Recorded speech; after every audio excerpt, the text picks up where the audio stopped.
God have mercy upon us. Elvis. We, amka, umelalisha nini?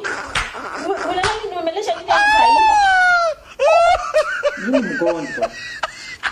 Mimi mgonjwa. Wewe ni mgonjwa wapi? Ngoja. Kichwa hata kinaniuma. Kwanza saa 8. Ulikoteka saa ngapi?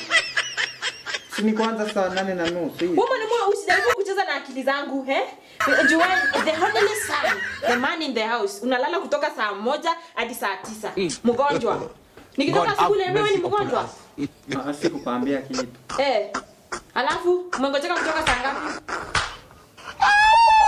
Hivi mbona umenipokea na penye ni mgonjwa nini? Mgonjwa. Nikukulia kweli kama niko poa. Unaongea na mtu girlfriend wangu kutoka asubuhi hadi saa 7. Alafu unasikia hapa mama anakuja, mimi ni mgonjwa. Mimi ni mgonjwa. Ulingojeka si ndio? Cheni nenda nipike hiyo food na nikuletee dawa kwa sababu kujikunywa. Wewe ni mwanaume sana. Cheni niende nikuje. Mama na wewe mbona?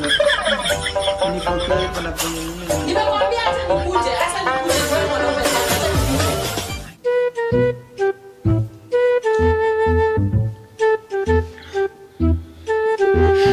Na huyu mama ananipokea na penye mimi ni mgonjwa. Kama anipenda.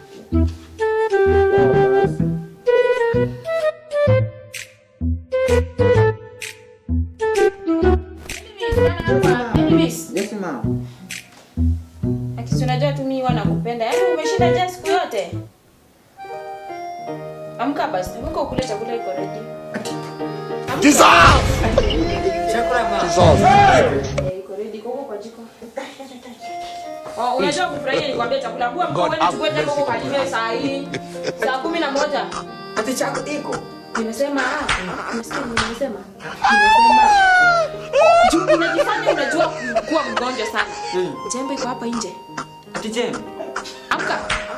Elvis nikifunga macho na nifungue. Mama na wewe umeandika. Nikupate kwa mlango uko umeshika jembe. Mbio sana. Ati mama nichukue jembe. Usijaribu kuuliza swali lingine. Nitakuslap wewe mwanaume.